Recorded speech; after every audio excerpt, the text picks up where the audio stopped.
Hello everyone. तो finally वो दिन आ गया है जिस दिन गणपति बप्पा घर में पहुंचने वाले हैं। 5 रातों के लिए, 5 दिन के लिए हमारे घर में ही रहेंगे हमारे साथ।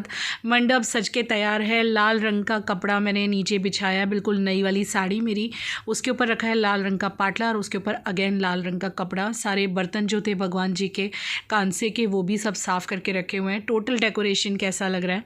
और सोचा नहीं था कि आज के दिन कोई साथ में आएगा, मतलब गणपति को लेने विवेक ही जाने वाले थे बच्चों के साथ, बट जो हमारे गोवा वाले फ्रेंड हैं ना योगेश भाई, उनका बच्चा, उनकी वाइफ आए हुए हैं, तो वो साथ में जाने वाले गणपति बप्पा को लेने के लिए। तो मैंने मतलब 5 दिन हो गए हैं और मैं व्लॉग अब डाल रही हूँ क्योंकि 5 दिन में गणपति बप्पा की सेवा में लगी रही। मुझे कोई टाइम नहीं मिला एडिटिंग का। भाई देखिए क्या ही बोलूँ आपको। देखो 8:45 का टाइम है, अभी सब तैयारी चल रही है, बस अब जाएंगे उनको लेने के लिए लोग। तो मैं आपको क्या ही बोलूँ, बाहर बारिश बहुत ज़्यादा थी गणेश चतुर्थी के दिन यहाँ पे, यानी कि 19 सितंबर का ये व्लॉग है जिस दिन बप्पा हमारे घर पे विराजमान होने वाले थे। और जब बप्पा घर में होते हैं, कैसे हमारे यहाँ गेस्ट आते हैं तो उनकी सेवा करनी पड़ती है, उनको प्यार से रखना होता है, उनका हर चीज़ का ध्यान रखना होता है। तो उनका कुछ लोग नाराज़ है ना, कमेंट्स आए हुए हैं। देखो बारिश हो रही थी यहाँ पर गणेश चतुर्थी के दिन। हाँ, तो मैं बता रही थी कुछ लोग के मैंने कमेंट्स पढ़े, वो मुझसे काफ़ी नाराज़ हैं कि दीदी आपने अभी तक गणपति बप्पा के दर्शन नहीं कराए, अभी तक आपने व्लॉग्स नहीं डाले। तो डियर आप खुद समझिए, बप्पा रोज़ रोज़ तो घर पे नहीं आते ना। तो मैंने नहा के तो नाइटी पहन ली थी, मैं सब तैयारियां करनी है ना, अभी बाद में कपड़े बदलूंगी। मुझे तो बहुत अच्छा लग रहा है मंडप। आप लोगों ने भी सबने बहुत तारीफ़ की, मैंने कमेंट सेक्शन में देखा। Thank you so very much guys. और यहाँ पर गर्मा गर्म चाय बनने रख दी थी। तो जिन लोगों को भी शिकायत थी ना कि दीदी आपने गणपति बप्पा के व्लॉग्स अभी तक नहीं डाले, उन सबसे माफ़ी चाहती हूँ। लेकिन मैं थी मेरे बप्पा की सेवा में, तो आप इतना तो समझ ही सकते हैं ना कि वो घर में होते हैं तो बहुत काम होता है, उनकी बहुत केयर करनी होती है। क्योंकि देखिए ज़िंदगी भर हमेशा उन्होंने ही हमें दिया है जो दिया है। कभी एक चांस मिला है तो हम भी दिल भर के सेवा कर लेना उनकी। तो बस वही सोच के मैंने व्लॉगिंग पे मतलब व्लॉग एडिटिंग पे ध्यान ना दे के उन पे ध्यान दिया। I hope you understand. Prisha ने थोड़ी सी रंगोली बनाई, देखा आपने कितना अच्छा लग रहा है रंगोली। कैसा लगा आपको छोटा सा रंगोली? Good morning. और आज है गणेश चतुर्थी का दिन। हम लोग अभी जा रहे हैं गणपति जी को लेने। और अभी गए पापा योगेश अंकल और विवान को लेने। योगेश अंकल गोवा वाले योगेश अंकल और उनका बेटा आ रहा है हम लोग के साथ लेने।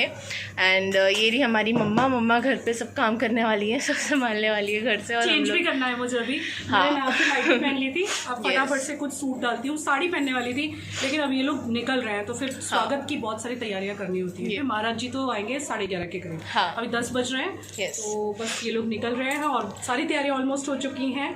अब मैं कुछ सूट वगैरह डालती हूँ। खाना बनाना है, भगवान का बहुत सारी रिस्पॉन्सिबिलिटी है। बहुत सारी responsibility. Happy Ganesh Chaturthi to all of you. और आप सबकी ब्लेसिंग रखिएगा हम लोगों पे, क्योंकि बहुत खुशी खुशी हम लोग बप्पा को विराजमान कर रहे हैं। आपका आशीर्वाद भी बहुत ज़रूरी है, because you all are family.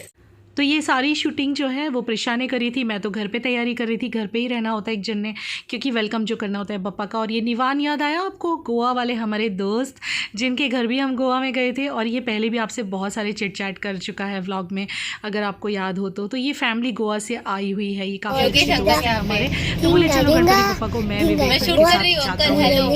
देखो बारिश यहाँ पे पूरे गणपति फेस्टिवल में लगी हुई है। गणपति फेस्टिवल जो कि अभी चल रहा है, आज 7वां गणपति का दिन है और 10 दिन के लिए गणपति लोगों के घर में विराजमान होते हैं। इतनी मस्ती खोर है ना ये बच्चा, बहुत ही प्यारा है, बहुत मस्ती करता है। चलिए फाइनली गणपति बप्पा को लेने जाते हैं। जा रहे हैं हमारे घर के गणपति। हाँ, 3 साल के बाद फिर से हमें इच्छा हो गई कि हमारे घर बापा आना चाहिए। तो इस वजह से हम लोग इस बात सोचे कि पापा को घर पे लेके आएंगे।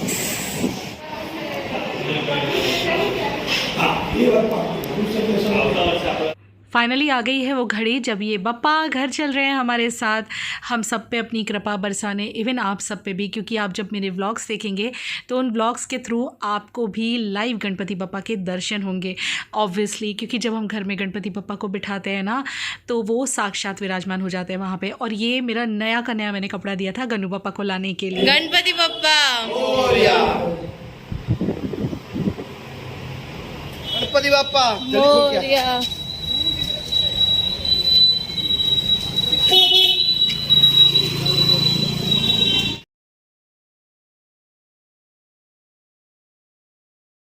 Good morning. तो ये लोग सारे जा चुके हैं गणपति बप्पा को लेने के लिए।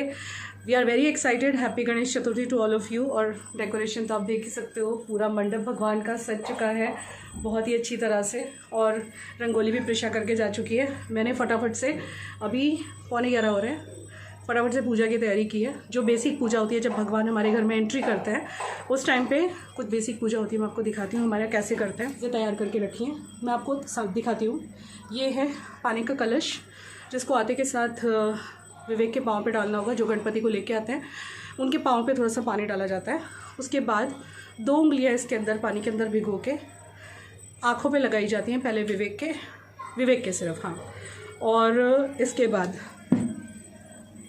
ये देखिए, यहाँ पे मैंने आरती की तैयारी की है कि रोली कुंकू निकाल के रखा है रेड कलर का। चावल के दाने गणपति पे छिड़के जाएंगे विवेक के ऊपर।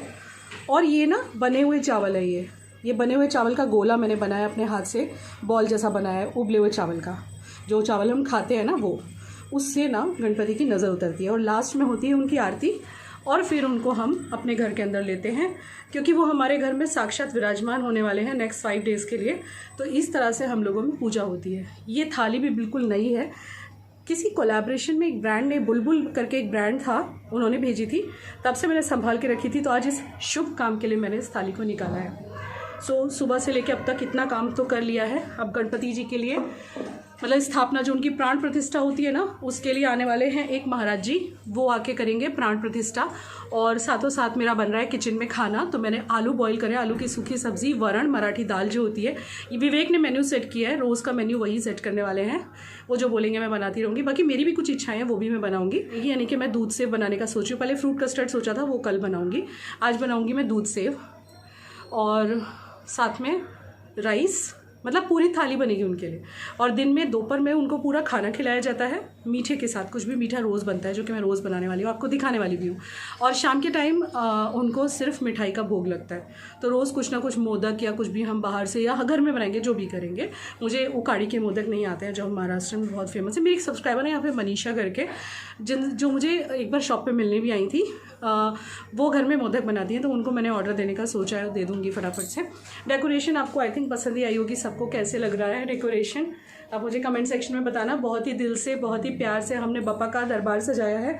आपका आशीर्वाद चाहिए, क्योंकि आप लोगों के आशीर्वाद ने मेरे जीवन में बड़ा काम किया है। मैं क्यों झूठ बोलूं।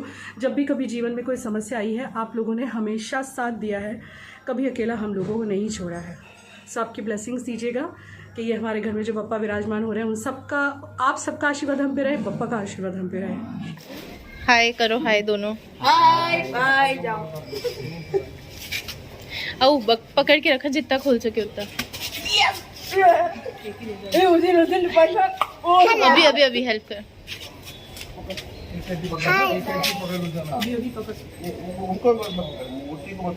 Ganpati Bappa Morya, Ganpati Bappa Morya, Ganpati Bappa Morya, Morya,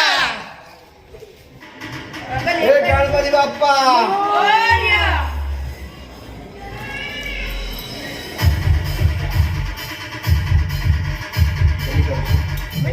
Uncle, you can do it.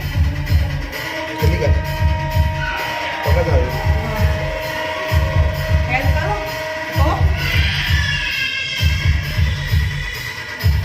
तो कुछ इस तरह से गणपति बप्पा की, और जो गणपति बप्पा को लेके आते हैं उनकी आरती उतारी जाती है। उनको ढक के घर में लाया जाता है, और बाद में उनके ऊपर से ये कपड़ा हटाया जाता है। तो इनको सबसे पहले तो, क्योंकि विवेक ना थक गए थे, प्योर मिट्टी की मूर्ति हैं तो थोड़ी सी भारी होती हैं, और योगेश भाई हेल्प कर रहे थे। और उनके पाटले के नीचे, उनको रखने से पहले नीचे चावल रखे जाते हैं। तो वो चावल मैंने नीचे बिछा दिए हुए हैं, और उसके ऊपर आके उन्होंने अपना ये भगवान जी का पाटला रखा है। चलो आप गणपति बप्पा के दर्शन कर लीजिए। गणपति बप्पा मोरया। तो अब आ गए थे महाराज जी, तकरीबन 11:30 समथिंग कितने बजे आए थे, और आके पूजा की तैयारी कर रहे थे। पूजा की तैयारी करते उनको लगभग आधा घंटा जैसा लग गया था। मीनवाइल मैं भी, मेरा जो किचन में थोड़ा बहुत काम इनकम्प्लीट था, तो वो करने के लिए चली गई थी। तो प्राण प्रतिष्ठा करते हैं भगवान की। कहते हैं कि जब महाराज जी प्राण प्रतिष्ठा करते हैं ना, उसके बाद उनके अंदर सच में जान पड़ जाती है। मतलब कि गणपति बप्पा की प्राण प्रतिष्ठा, यानी कि गणपति बप्पा साक्षात विराजमान हो जाते हैं। इवन महाराज जी का कहना है कि फिर आप जो भी खाना खिलाते हो ना, वो उसको टेस्ट भी कर सकते हैं, उसको स्मेल भी कर सकते हैं। साक्षात वो आपके साथ उतने दिन यहाँ पे घर में रहते हैं। देखिए, मानो तो पत्थर भी भगवान है और ना मानो तो लोग मूर्ति को भी मतलब कुछ वैल्यू नहीं करते। तो ये तो मन की बात है ना, भक्ति की बात है, भावना की बात है। यहाँ पे प्रिशा बादाम वगैरह काट रही थी, दूध सेव बनाने वाली हूँ ना मैं, उसके लिए। तो जितनी देर महाराज जी अपना काम कर रहे थे, मैं किचन में आ गई। यहाँ पे बहुत सारा खाना बन रहा है। खाने में मैं आपको बता ही चुकी हूँ, मराठी दाल बन रही है, आलू की सब्ज़ी और सेवैयाँ बोलते हैं ना, मीठी सेवैयाँ, वो विवेक ने बोला फर्स्ट डे बनाओ, तो वही बना रही थी। साथ में चावल और रायता और जो भी कुछ होता है, मतलब पूरियाँ, सब कुछ बनेगा। और एक टाइम पे हम लोग भगवान जी को खाना दिखाते हैं, मतलब नैवेद्य चढ़ाते हैं, और एक टाइम पे फ्रूट्स एंड मिठाई शाम के टाइम। और जब तक गणपति फेस्टिवल होता है ना, सब लोग घर में आते हैं, मतलब पहचान वाले सबको मैसेज करके बता दिया गया है कि हमारे घर पे गणपति बप्पा विराजमान हुए हैं। तो जिसके पास जैसे जैसे टाइम होता है उस हिसाब से सब लोग रोज़ गेस्ट आते हैं। तो जिन लोगों को भी शिकायत है मैंने व्लॉग्स क्यों नहीं डाले थे, तो बस इसीलिए क्योंकि एक तो बप्पा की सेवा और काम भी ज़्यादा रहता था, और सेकेंडली मिलने वाले बहुत आते थे, बप्पा के दर्शन करने वाले बहुत आते थे। तो जो भी आते थे भाई, उनका चाय पानी नाश्ता, उनको सत्कार तो करना पड़ता है। अतिथि देवो भव। तो मेरे यहाँ पे भी गणपति बप्पा आए हैं, तो आप समझ लीजिए अतिथि देवो भव। बस इसीलिए मैं उनकी सेवा में लगी हुई थी, क्योंकि उन्होंने जो मेरे जीवन में किया है, आप तो सब देखते ही चले आ रहे हो। आपको याद होगा मेरे जीवन में कितनी कठिनाइयाँ आई, विवेक को मौत के मुँह से बचाया। सो ये सारी चीज़ें देखते हुए मुझे लगता है कि मुझे उनकी पूरी सेवा करनी चाहिए थी, जो कि मैंने की जितनी मुझसे हुई। तो यहाँ पे महाराज जी आ चुके थे और आपने देखा सारी तैयारी कर चुके थे। तो काफ़ी देर तक तो उन्होंने पहले विवेक को बिठा के पूजा की, जितनी देर मैंने किचन में काम किया। इसके बाद लास्ट में उन्होंने मुझे भी बुलाया, क्योंकि ऑब्वियसली वो हमारे घर में विराजमान हो रहे थे, तो कुछ पूजा विधि वगैरह होती है। काफ़ी देर चली ये पूजा, लगभग 2 घंटे के करीब चली। समझ लो आप 12:15 साढ़े 12 से लेके ये पूजा चली 2:30 बजे तक, 2:15 बजे तक। भाभी भी घर पे ही थे, वो भी अपने काम में लगे हुए थे। इस वक्त है ना, अपनों की बहुत याद आती है। मतलब देखिए, घर में हम 4 ही हैं, नो डाउट। आज से लेके जब तक बप्पा घर में विराजमान रहेंगे तो बहुत सारे लोग आते हैं, बहुत गेस्ट आते हैं। और वैसे भी एक दिन हमारे यहाँ सत्यनारायण कथा होने वाली है और एक दिन हम छप्पन भोग करने वाले हैं, तो बहुत सारे गेस्ट को बुलाने वाले हैं। तो ऐसी तो कोई बात नहीं है कि अकेला लगेगा, लेकिन फिर भी अपने अपने होते हैं। याद तो सबकी आती है, मायके वालों की भी याद आ रही है। इनफैक्ट मम्मी का रोज़ फ़ोन आ रहा है, मम्मी कह रही है मेरा मन कर रहा है उड़ के चली आऊँ, मैं घर में इतना बड़ा काम है और मैं नहीं आ रही हूँ। लेकिन अब क्या ही कर सकते हैं, क्योंकि वो बहुत ज़्यादा दूर हैं, इतना जल्दी से निकलना नहीं हो पाता है। और सासू माँ से तो आप जानते हो, देखिए कोई भी मेरे से शिकायत ना रखे, क्योंकि वो नहीं आएंगी, हम जानते हैं वो नहीं आना चाहती हैं हमारे पास। तो फिर हमने नहीं बुलाया किसी को, बिना मन के बुलाना, वो भी इतने अच्छे काम में, कोई काम नहीं है। तो फिर हमने ऐसे ही सोच लिया कि बस जो हमें प्यार से अपना समझते हैं, जो हमारे साथ आके खड़े हो जाएंगे, वही हमारे अपने हैं, है ना। मन को सुकून देने के लिए, शांति देने के लिए कुछ तो करना ही पड़ेगा। गणपति पापा को घर में विराजमान करके गाइस मुझे बहुत सुकून और बहुत शांति मिली है। जितना हो सके आप इस टाइम पे व्लॉग्स ज़रूर देखिएगा, क्योंकि जितना आप दर्शन करेंगे आपके जीवन के लिए भी बहुत अच्छा है। और आप क्या बोल सकती हूँ मैं, ये जो फेस्टिवल है इसकी बहुत इम्पोर्टेंस है। आप गूगल पे भी चेक कर सकते हैं। गुजरात, महाराष्ट्र में तो बहुत ही ज़्यादा लोग मानते हैं, आपने सुना ही होगा, और बहुत शक्ति है इनमें। तभी तो देखिए, लाल बाग का राजा नाम सुना है ना आपने, मुंबई में जो गणपति बैठते हैं लाल बाग में, उनका महत्व और उनकी मान्यता आप सबको पता होगी। तो अब वक्त आ गया था कि गणपति बापा को विवेक के हाथ से वो तिलक करवा रहे थे महाराज जी। तो जैसे कि अपने घर पे कोई आता है उनका स्वागत करते हैं, कुछ इस तरह से। और इसके बाद महाराज जी ने मुझे बोला आप भी जाइए और साथ में हाथ लगाइए, मतलब फ्लावर्स चढ़ाइए। तो वो साथ में मंत्र उच्चारण कर रहे थे और हम फ्लावर्स चढ़ा रहे थे। ओम मनता कामम आकोतिम वाचा सत्यमशीमहि पशूनां रोगमन्नद्यमहि श्री श्रीतामुषा। अलग अलग पुष्प चढ़ाओ, फिर दुर्वा चढ़ाओ, इसमें अलग अलग पुष्प। उसमें गुलाब भी है। ओम विजयंदनो कपर्दिनो विशल्यो मानवाहु उदा अनेशं नद्यजा एकव आपुरस्य निखंगदे ओम भूर्भुवस्ते बकुल पंकजा नाउ समुच्चये सत्तार को मनो ओम भूर्भुव। तो कुछ इस तरह से गणपति चतुर्थी के दिन गणेश चतुर्थी के दिन हमारे घर में गणपति बप्पा को हमने विराजमान किया था। आप भी दर्शन कर लीजिए। और लास्ट में देखिए मैंने चढ़ाया था भगवान को जो नैवेद्य चढ़ाते हैं, और इसके बाद महाराज जी को भी हमने जो भी मतलब देना था दक्षिणा दे के विदा किया था। तो यहाँ तक का व्लॉग मैंने शेयर किया है। जय गणपति बप्पा। चलिए नेक्स्ट व्लॉग में मिलते हैं।